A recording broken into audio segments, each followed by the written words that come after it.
Hey you guys, it's Mike Alexander, another episode of Today in Music. How you doing? Listening to some Chris Stapleton right now.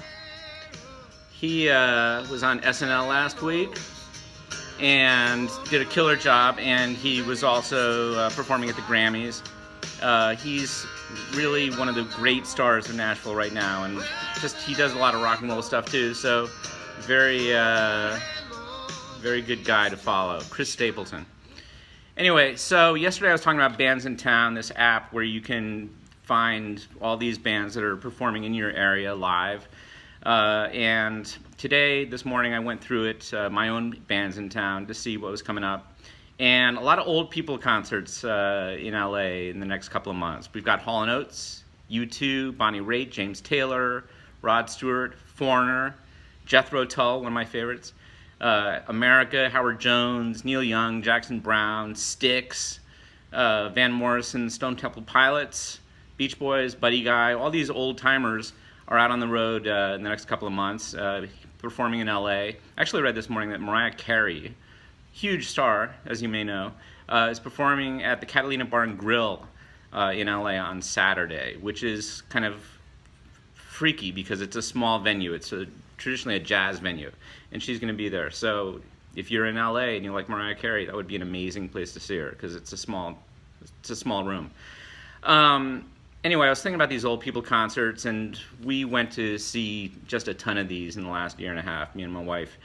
And sometimes it's fun, sometimes it's a little sad, but I love the fact that these guys are still out there in whatever form they are. I mean, we went to see Foreigner like a year and a half ago maybe, and it was really a cover band based on the original lineup. I mean, there was one guy who came out like in the third song, and suddenly, all right, here's the guy who wrote all these songs, and it was whatever.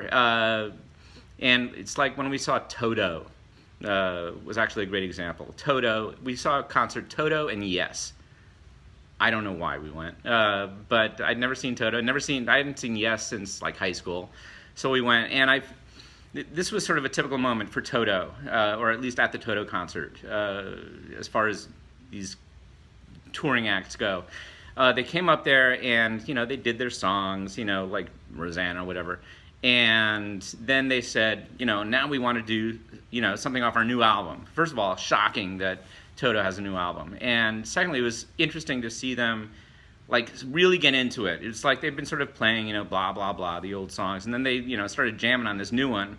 And they were really into it. And it's like the band was going crazy and they were all like, ah. And the audience was just like,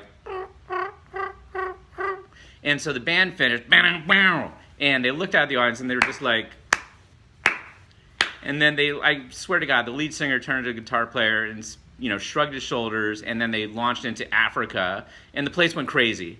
And I actually felt sad for Toto because they were clearly trying to stay relevant, trying to hey, we're still doing stuff.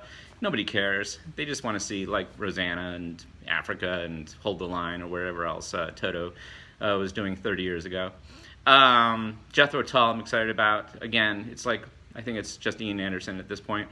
But in any event, it's fun to see these guys. It's also obviously, it's huge to go out and see new music like Chris Stapleton. I would go see in a heartbeat. Lana Del Rey is going to be in town this year, so love to see her. That'll be a moody show, probably a depressing show, really. She'll just stand there and smoke and do her songs and whatever. But I love seeing the old timers. So it's like Neil Young, saw him at Desert Trip, amazing. But he does these 15, 20-minute versions of his songs, like Down by the River. It was just it literally went on for 25 minutes when we saw him, which is great, sort of. But on the other hand, it's like watching, I don't know, Bob Weir do a 25-minute version of Truckin', which I saw him do once. Actually, it was more like a 40-minute version, him and John Mayer. And I mean, I guess if you're a Grateful Dead fan, it was ecstasy. If you're, just sort of mildly interested, it was long. But in any event, some good tunes, some good music rather, coming out and playing around stages in LA the next couple of months. So looking forward to that. Not really much happening in the world of music today. There's been a little bit more discussion about the Me Too movement and where the music industry falls in line with the rest of everything these days, like, you know, show business, movies, Hollywood, TV. There's all this stuff going on, and it's I don't know, there's a lot of stuff going on, but we'll see if anything actually comes of it.